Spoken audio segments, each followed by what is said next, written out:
All right, guys. We're going to talk about this is a follow-up video on that short video I showed you on this little oil burner that I made. Please like and subscribe. It helps the channel out a lot. Don't cost nothing. Let's get past the intro and let's get into this. All right.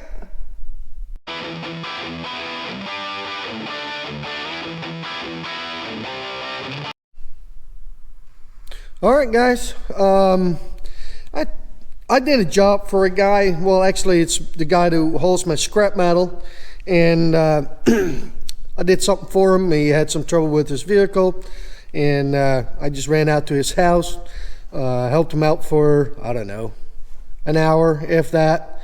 And well, he traded me this little stove for that, this little wood stove.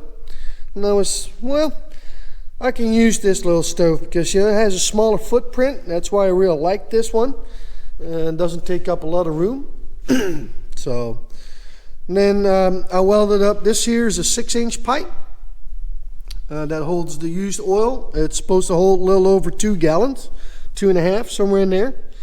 And as you can tell, that's an old fence post there, T-post.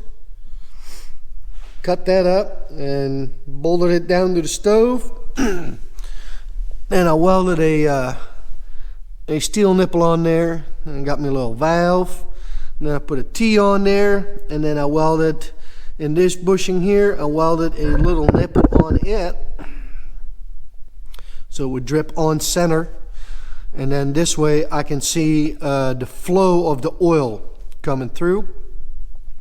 Then it goes through this copper pipe into the pan, and don't worry, the copper won't melt. It doesn't get hot enough.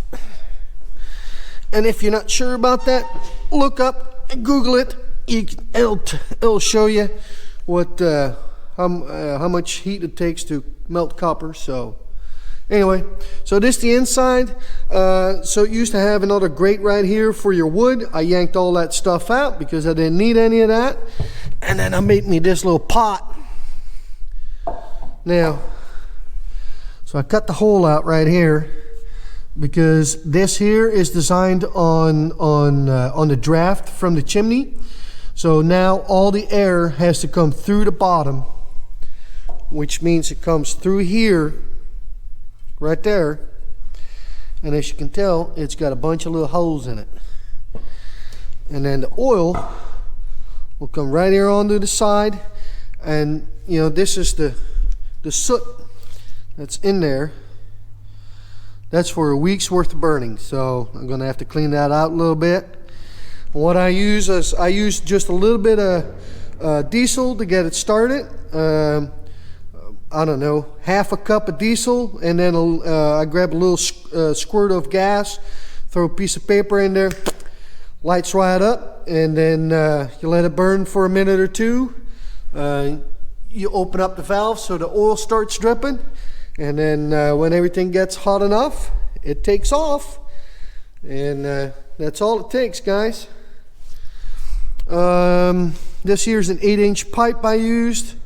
That is a 4-inch exhaust pipe that I used and drilled the holes in, put a cap on that. And then right there, let me grab my flashlight. Right there, that's the copper pipe coming through the stove. And yeah, so you set that thing right up in there like that.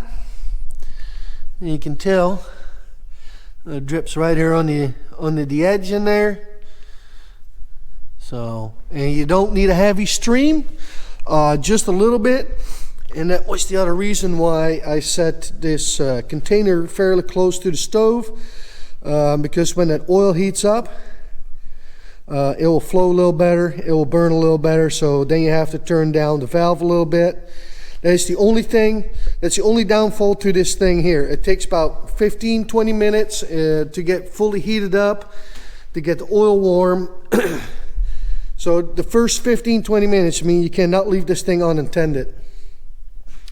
The next thing I've done right here, it's just one of those El Cheapo things you can buy at any any kind of farm store or whatever, and I make sure that it stay about 300 to 400 degrees right there in that yellow. And that way I feel like I'm safe, because now right there on the end, if I use my temp gun, it will never go over 150. So that way I never have to worry about catching anything on fire. And like I said, once you got this thing set up and dialed in the first 20 minutes, 15-20 minutes, you can leave this thing alone, and it'll heat up the shop, no problems. So far so good, no complaints. I haven't run it all that long yet. I burn about, if I have to guess, you know, on right around 3 gallons, somewhere in there, depending on how hot you make it, all those things. Because if you turn the valve open a little more, you burn a little more, so it'll get a little hotter, so you'll use a little more. But I'd say we're probably sitting right around the 3 gallons, somewhere in there for a day, maybe 4 at the most. But I'd say on average we'll be right there at 3 gallons so of used motor oil. And that's just, you know, from vehicles that come through the shop, oil changes, transmission fluid, any kind of oil you can think of, I throw it in there and it gets burnt. So yeah, so that's the explanation on this little stove right here. Seeing it right here, I can open it up and have a look at the fire to see how it's going. So yeah, any more questions, please leave them in the comment box, and please like and subscribe. It helps the channel out a lot, don't cost nothing, and we're going to catch y'all on the next one. All right guys, peace out.